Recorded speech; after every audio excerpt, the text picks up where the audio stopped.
Merci les amis. Bon, bravo les Bordelaises et les Bordelais. Je crois qu'on peut déjà se dire qu'on a fait le plus beau, le plus grand meeting de Bordeaux pour les élections européennes.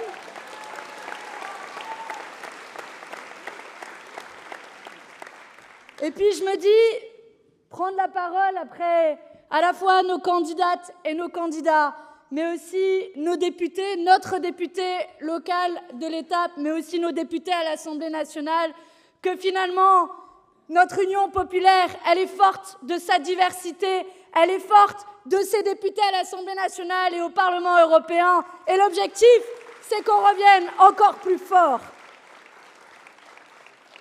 Parce qu'on ne va pas se cacher, on est à Bordeaux, c'est sympa, le théâtre est sympa. Merci par ailleurs à la directrice du théâtre de nous accueillir. Je crois qu'elle m'a glissé qu'on était les seuls qu'elle accueillait.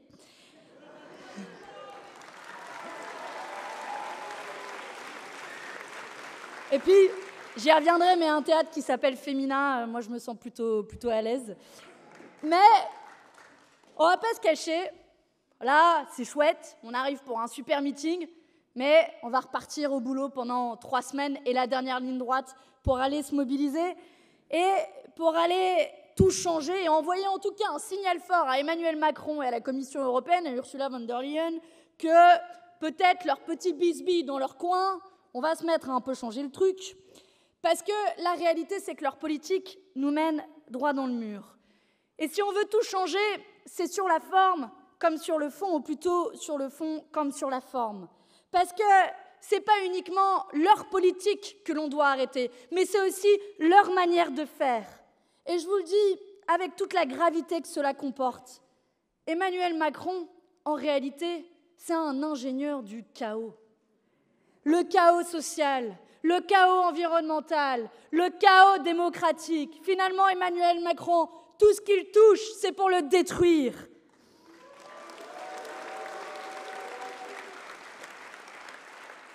Et malheureusement, il nous l'a une nouvelle fois montré, avec sa terrible gestion de la situation en Nouvelle-Calédonie-Kanaky.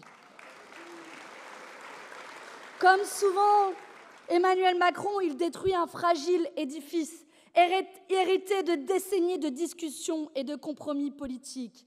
Il le détruit parce que lui, tout seul dans son coin, ou peut-être un petit peu aidé de Gérald Darmanin, qui est toujours dans les bons coups, il a eu une idée de génie qu'il a soumise à nos petits camarades à l'Assemblée nationale, le dégel du corps électoral, une idée qu'il impose à tous les acteurs locaux, sans concertation, dans l'urgence et la violence démocratique.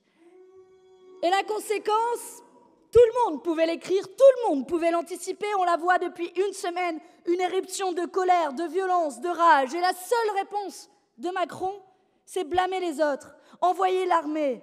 Ce qu'ils ont fait en réalité, c'est prendre une énorme boîte d'allumettes, ils l'ont craquée, et après, ils osent venir nous dire et se plaindre « au feu, au feu !» Mais ce sont eux, en réalité, les pompiers pyromanes. On résume.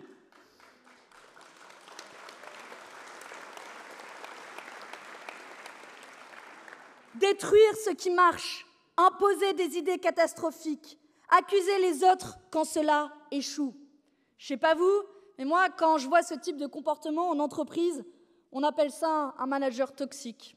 Eh bien, en politique, c'est le macronisme.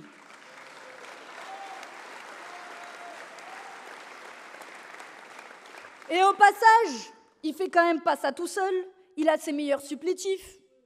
Clémence en parlait sur d'autres sujets, le Rassemblement national, toujours là dans les bons coups, qui a évidemment voté cette réforme à l'Assemblée nationale. Et puis ensuite, on a Jordan Bardella qui vient sur les plateaux télé nous dire qu'il était irresponsable d'engager le dégel du corps électoral avant les Jeux Olympiques. Ah bon ? Mais ils ont fait quoi, les députés de l'Assemblée nationale, les députés du Rassemblement national à l'Assemblée ? Comme d'habitude, ils ont voté aux côtés des macronistes. Eh bien, nous le disons, tout cela doit s'arrêter. Il faut proposer toute autre chose à la Kanaky et ici depuis Bordeaux. Nous le disons au gouvernement, soyez pour une fois responsables, retirez votre projet de loi constitutionnelle, retrouvez le chemin du dialogue. Voilà ce qu'il faut faire en Nouvelle-Calédonie, mais comme partout dans le pays. Parce que ce chaos, ils sont sympas, ils ne le réservent pas qu'aux Calédoniens, Ils le font pas qu'à 20 000 km d'ici, ils le créent partout où ils passent, partout. Et quand on y pense, à Paris comme à Bruxelles, Macron, c'est de belles promesses de progrès, parfois, mais en pratique, une politique de destruction. Et là où c'est peut-être le plus flagrant, je trouve, c'est sur les questions écologiques et climatiques. Parce que mesurons bien la situation dans laquelle nous sommes à l'heure actuelle. L'effondrement a déjà commencé. Et savez-vous ce qui s'est passé le 7 mai? Alors, je sais que c'était en plein milieu d'un pont, donc pour certains, c'était peut-être le dernier jour de travail avant de partir dans un long pont. Mais il y a quelque chose qui s'est passé le 7 mai, j'ai été frappée, ça n'a pas beaucoup fait parler dans les médias. Vous avez une idée? Barbecue. Ça, c'est pour ceux qui sont partis en week-end.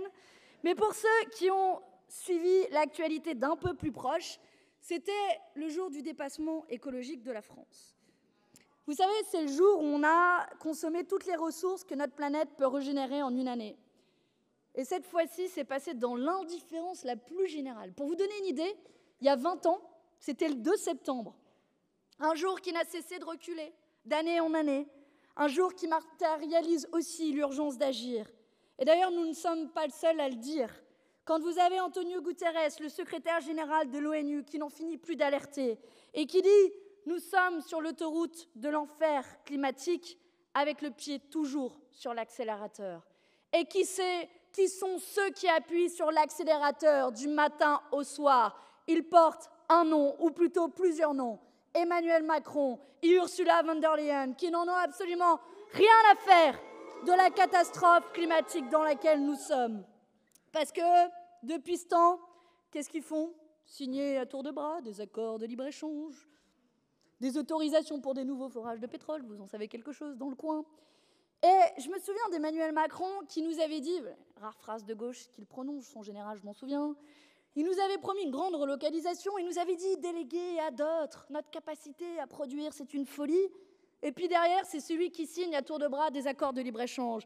Qu'on m'explique comment on va relocaliser, comment on va sauver la planète en faisant venir du lait de Nouvelle-Zélande, des haricots verts du Kenya ou de la viande du Brésil. Et vous me l'avez déjà entendu dire, mais je suis fière de présider au Parlement européen le seul groupe qui n'a jamais donné aucune voix à ces accords de libre-échange. C'est simple, c'est basique, mais ça sert à ça aussi de voter pour des députés de la France insoumise. Parce qu'il est beau, notre champion de la Terre, vous vous souvenez? Il aime bien s'auto-proclamer champion de la Terre. Et il nous avait dit, ce quinquennat sera écologique ou ne sera pas. Je vous laisse tirer la conclusion. Et j'ai fait un truc assez intéressant pour ce meeting, je suis allée rechercher les promesses écolo de Macron. Toujours intéressant d'aller chercher les promesses écolo. Et honnêtement, j'en ai trouvé aucune qu'il n'a pas trahi. C'est simple, je ne vous fais pas la liste complète. Et à chaque fois, c'est la même chose, avec globalement les arguments des lobbies, l'assentiment de Bruxelles et le soutien du Rassemblement national. Vous faites le petit cocktail et ça vous donne la liste des trahisons. Je vous en donne quelques-unes. Il désobéit aux normes européennes en matière d'énergie renouvelable et en matière de pollution de l'air. Comme quoi, ceux qui désobéissent aux normes européennes ne sont pas toujours ce que l'on croit. Il laisse crever les entreprises françaises de panneaux solaires alors qu'on importe plus de 97% des panneaux solaires depuis la Chine. Il avait promis un grand plan de rénovation thermique à la poubelle. Désolé, il y a l'austérité qui passe par là. Il passe un accord avec Viktor Orban pour considérer, tenez-vous bien, le gaz, comme tout le monde le sait, comme une énergie verte. Bref, je pourrais vous continuer une longue liste, mais finalement, j'y arriverai sur les pesticides, rassurez-vous. Finalement, c'est son « Make our planet great again ». Ça fait toujours bien de le dire en anglais. Ça va, mon accent était bien ? « Make our planet great again ». En fait, en réalité, son « Make our planet great again », c'était surtout pour nous dire qu'il aurait la même politique énergétique et les mêmes amis que Donald Trump. Alors, contre leur politique du chaos, nous assumons un objectif très clair, net et précis que nous allons porter au niveau européen. C'est le 100% d'énergie renouvelable et la fin des subventions aux énergies fossiles contre tous ceux qui trahissent notre avenir.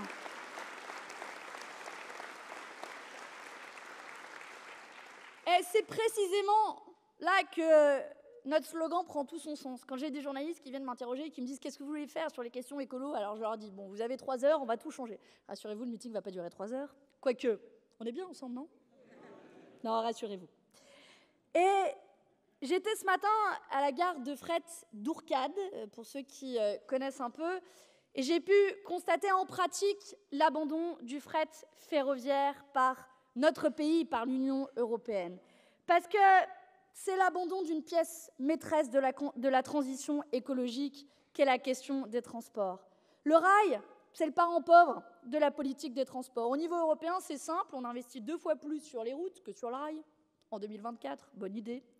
Et à Paris comme à Bruxelles, ils veulent faire quoi? Abandonner le fret SNCF, les trains de nuit, les lignes locales. Je l'ai vu, pour ceux qui connaissent la gare d'Ourcade, vous avez des tonnes de lignes qu'ils pourraient utiliser et qui sont aujourd'hui laissées à l'abandon. Parce que Ursula von der Leyen, la présidente de la Commission européenne, et Emmanuel Macron sont main dans la main pour tuer le fret SNCF. Ils l'ont ouvert depuis 2006 à la concurrence. Ils ont divisé par 2 la part de marchandises qui est transportée sur des trains, le nombre de cheminots du fret par 3.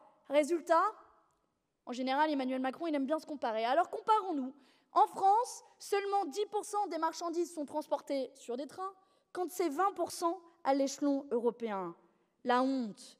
Et le pire dans tout ça, c'est le moment où ils ont une idée de génie, ils se disent « Ah bah tiens, on va démanteler encore plus le fret SNCF. » Et là-dessus, évidemment, pas de désobéissance autorisée à Bruxelles. Peu importe que le rail émette 9 à 14 fois moins de gaz à effet de serre que la route. Peu importe que ce démantèlement mette jusqu'à 520 000 camions supplémentaires sur nos routes. Peu importe la planète et l'avenir de l'humanité.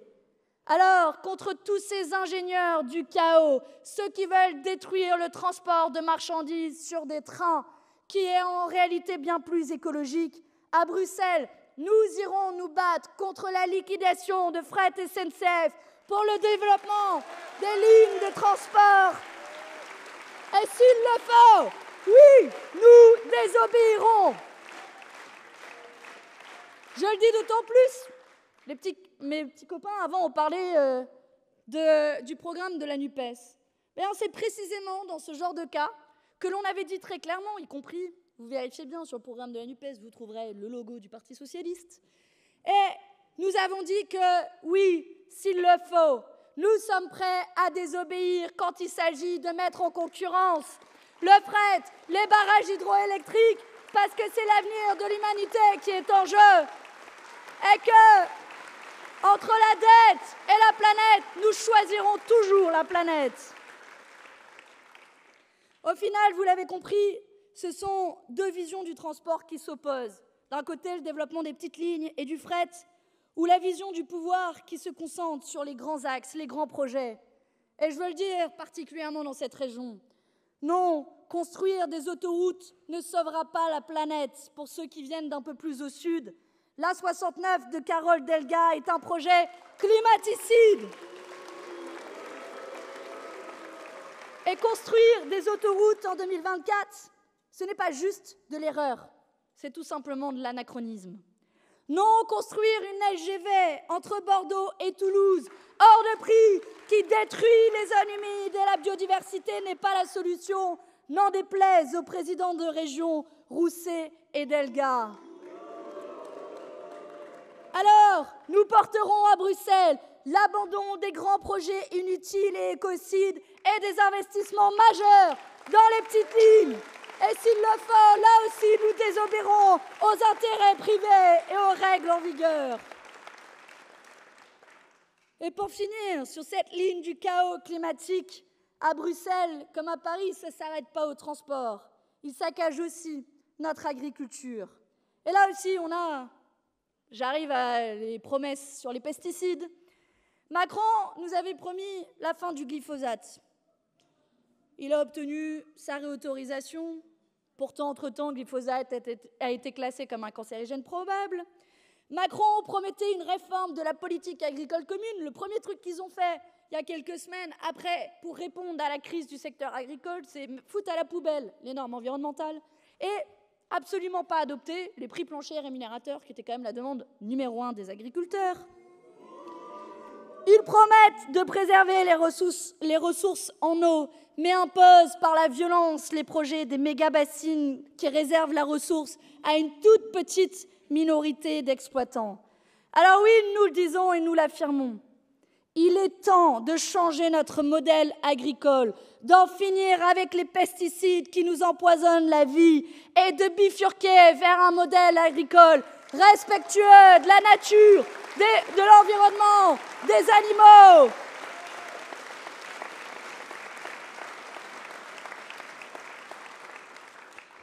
On note au passage que tous ces mauvais projets, en général, les macronistes, ils ne le font pas seuls. Ils se trouvent des alliés au niveau local des éléphants socialistes, à Toulouse par exemple, mais aussi à Bruxelles des sociaux-démocrates, des fascistes, et partout les lobbies écocides qui sont toujours en embuscade. Et parmi ces solides alliés, il y a le Rassemblement national, toujours là quand il faut, pour reprendre les amendements de McDo par exemple, contre l'interdiction des emballages à usage unique, ou pour faire le relais total contre la taxation des superprofits des énergéticiens. Finalement, la seule chose qui empêche Bardella de remplacer Macron comme chouchou des lobbies, c'est qu'il est très souvent absent.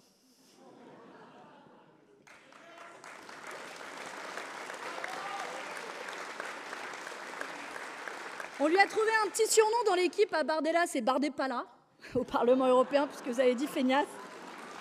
Bon, j'avais pas prévu de le dire, ça. Mais vous voyez bien pourquoi, au cœur de notre bataille pour la transition écologique, et même si ça a déplu à quelques-uns, c'est la nécessité de chasser des institutions européennes les lobbies qui bien trop souvent font la loi à notre place. Alors j'assume de dire que pas un seul candidat sur ma liste ne recevra le moindre euro, le moindre centime de lobby, comme c'est trop souvent la pratique au Parlement européen.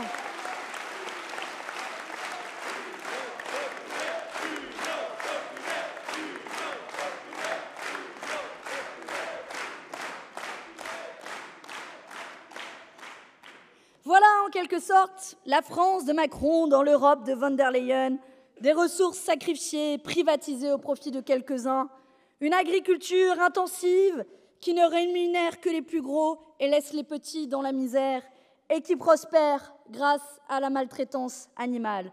Parce que là aussi, l'Europe a rétro-pédalé avec évidemment l'assentiment d'Emmanuel Macron, comme toujours, sur la promesse d'une législation européenne sur le bien-être animal, qui traite à la fois de l'élevage, de l'abattage, du transport, d'étiquetage. Cette promesse, une de plus, dégonflée. Parce que vous n'êtes pas les seuls à qui Macron et von der Leyen font des promesses qu'ils trahissent aussi aux droits des animaux.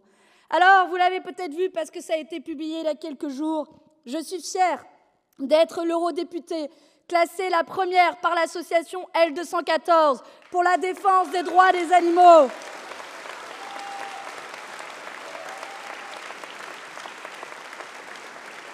Et nous continuerons demain à nous battre au Parlement européen pour interdire les fermes-usines, sortir de l'élevage intensif, en finir avec les subventions à la pêche industrielle et limiter le temps de transport des animaux à 8 heures maximum. Voilà aussi à quoi servent des députés de la France insoumise au Parlement européen.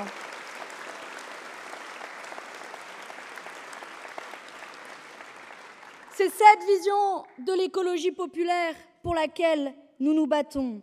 Parce qu'on l'oublie très souvent, les plus pauvres, les plus précaires sont souvent les premières victimes du réchauffement climatique, toujours les premiers touchés par les maladies liées à la pollution de l'air, par la destruction de leur habitat par le changement climatique, par la destruction de leurs conditions de travail, par la vétusté de leur logement passoire thermique.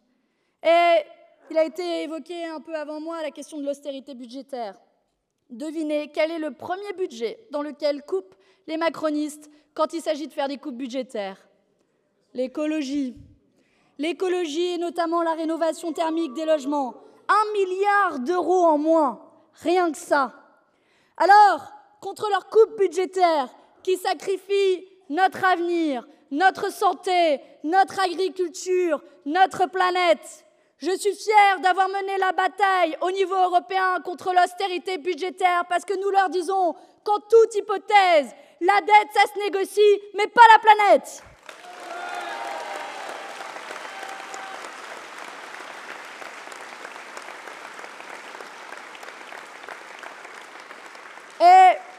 si jamais ils sont à court d'argent, plutôt que de faire la poche des Français, j'ai bien quelques petites idées. Vous pouvez aller regarder du côté des super pollueurs, du côté des super profits, du côté des super fortunes.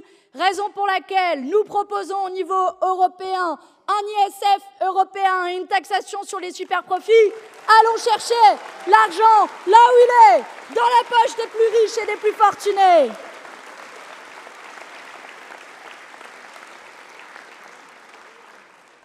Bon, vous l'avez compris, je suis un peu en colère contre les promesses trahies par ce gouvernement, et comme il y en a un petit paquet, non pas que j'y ai cru, hein, rassurez-vous. Je ne pense pas qu'il y a beaucoup de gens qui y aient cru dans cette salle, mais malheureusement, cette colère, elle ne s'arrête pas aux enjeux climatiques. Est-ce que quelqu'un se souvient de la grande cause du quinquennat 2017-2022 ? Alors, ce n'est pas les dividendes, j'y arrive. Quand on fait rétrospectivement, on aurait pu se dire l'enrichissement des plus riches, les dividendes, les violences policières. Mais non, vous l'avez raison, la grande cause affichée du quinquennat, c'était les droits des femmes. Alors là aussi, il a fait des grandes promesses.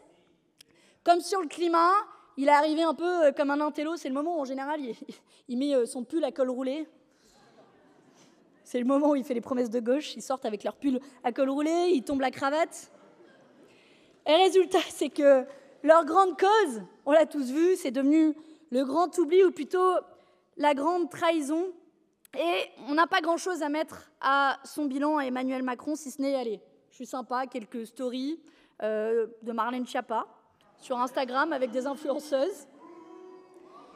Non, il y a aussi la volonté, ouais, rends l'argent à Marlène Schiappa, je suis d'accord.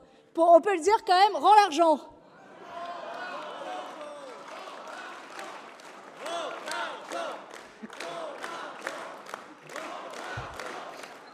Je vais leur faire la liste.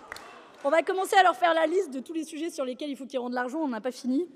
Mais il y a un autre truc qu'on peut mettre à leur compte, c'est la volonté d'Aurore Berger de sucrer les subventions aux associations qui ne tiennent pas la ligne du gouvernement. Voilà en gros ce qu'ils ont fait pour les droits des femmes. Alors, Clémence en a dit un mot. Je suis méchante, j'exagère, il s'en est souvenu, c'est vrai. Dans sa fameuse interview dans Elle. Et perso, je préférais presque quand il avait oublié. Parce que, si, je vous rassure, hein, on a des droits, mesdames, hein, pour celles qui sont dans la salle. On a l'immense droit d'être l'outil du réarmement démographique. En fait, il ne parle pas de nos droits, il parle de nos utérus. Donc, Emmanuel Macron, que les choses soient très claires. Nos utérus ne sont pas des armes. Point barre.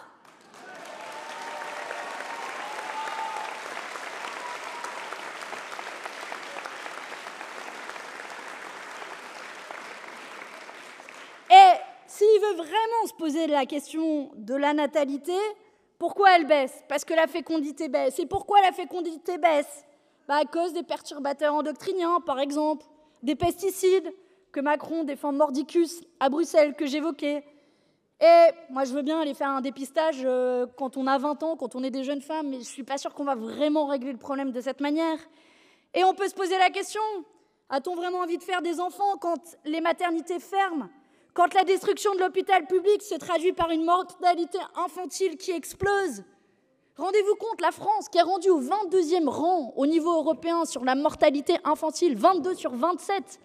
C'est ça l'une des plus grandes puissances économiques mondiales. Quand on a plus de 200 000 places d'accueil qui manquent pour les jeunes enfants. Alors, une fois de plus, au lieu d'assumer les conséquences de ces actions, Emmanuel Macron a toujours le même réflexe. Il nous accable, il nous ordonne à nous, en particulier les femmes, de réparer ses erreurs. Vous voyez, quand je vous parlais un peu plus tôt de managers toxiques, on en a une fois de plus l'illustration. Toxique et réactionnaire en plus. Parce que, Clémence l'a mentionné, les femmes ne sont pas non seulement là pour enfanter, elles sont là pour faire des enfants heureux avec un papa et une maman. Donc les homophobes de la Manif pour tous, il ne fait pas que les mettre au gouvernement, il reprend aussi leur slogan, sans honte, sans vergogne. Et il nous parle du devoir de visite des pères, en oubliant que ça découle de l'organisation patriarcale de la société. Raison pour laquelle nous irons nous battre pour l'égalité des droits entre les femmes et les hommes. Et ça commence par un congé paternité de la même longueur que le congé maternité dans notre pays, mais aussi dans toute l'Union européenne.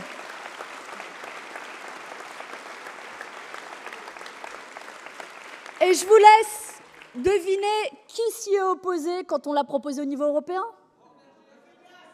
Macron lui-même, toujours là pour saccager les droits des femmes.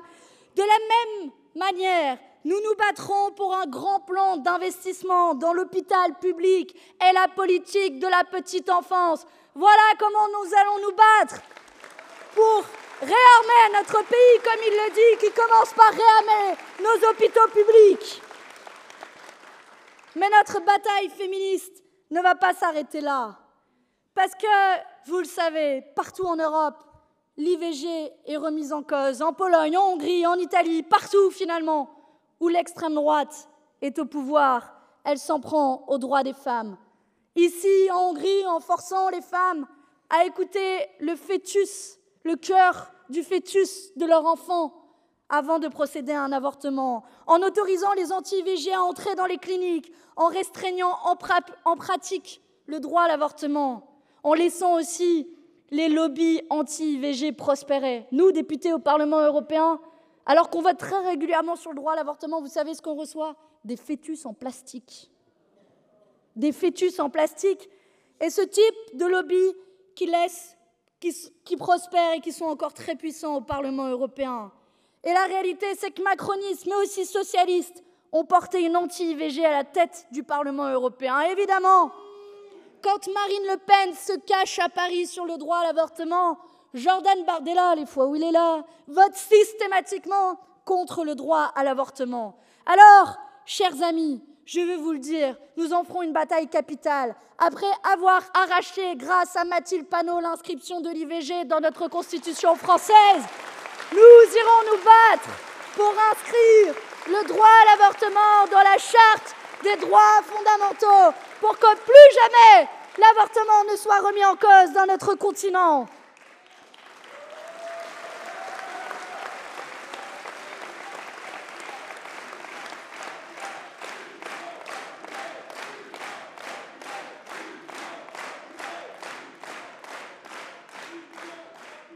Mais le droit à disposer de notre corps, c'est aussi la lutte contre les violences faites aux femmes.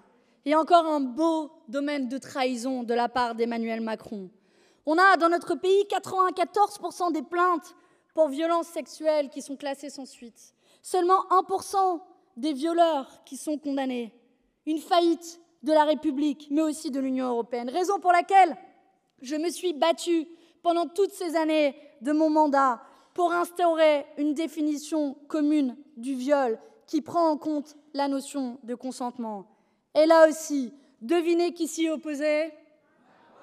Macron lui-même, avec son plus fidèle allié au niveau européen quand il s'agit de faire entrer les questions réac, Viktor Orban, lui-même le Premier ministre de la Hongrie. Alors, Emmanuel Macron, que ça vous plaise ou non, une relation sexuelle sans consentement est un viol, point barre. Et nous l'inscrirons dans le droit européen contre votre volonté, s'il le faut.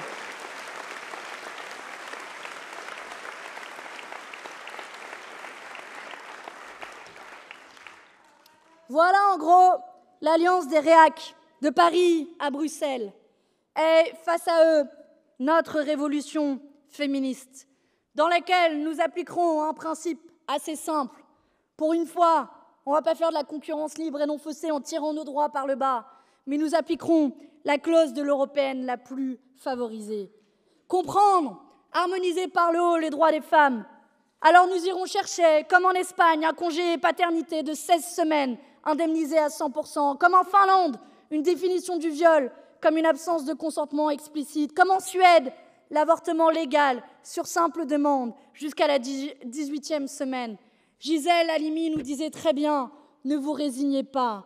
Alors je veux le dire aux plus jeunes et aux moins jeunes, Non, la grande marche pour la lutte de l'égalité des droits, nous allons la continuer, la reprendre, parce qu'elle est loin d'être achevée, en France comme partout en Europe. Et notre révolution sera féministe ou elle ne sera pas.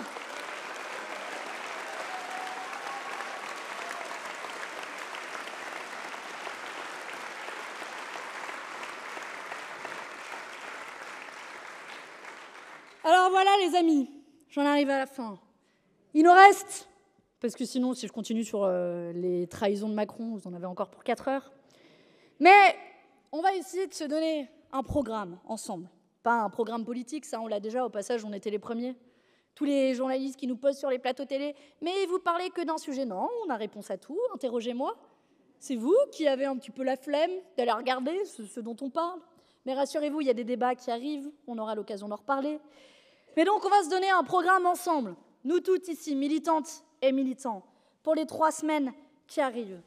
Parce que si on a une certitude, c'est qu'ils ne veulent pas que vous alliez voter le 9 juin prochain. Vous avez remarqué comme on a été les seuls à mener une campagne d'inscription sur les listes électorales.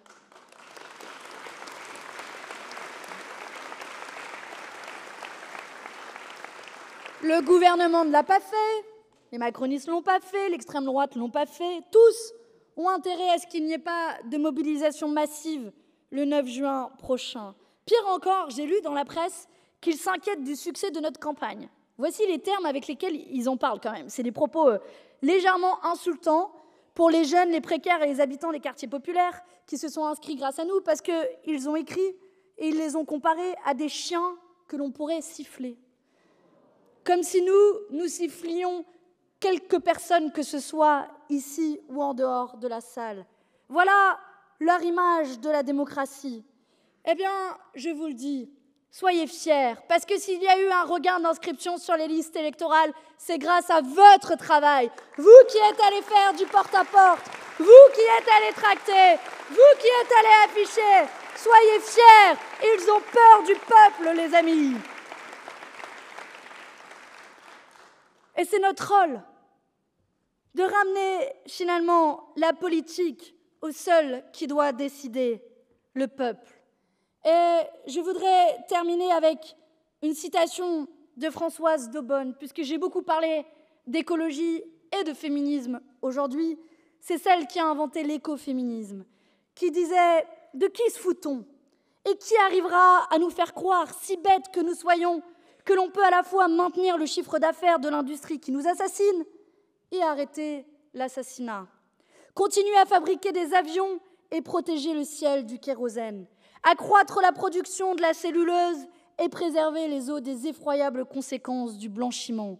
Faire tourner les usines de produits plastiques et débarrasser la terre de l'ordure inrecyclable.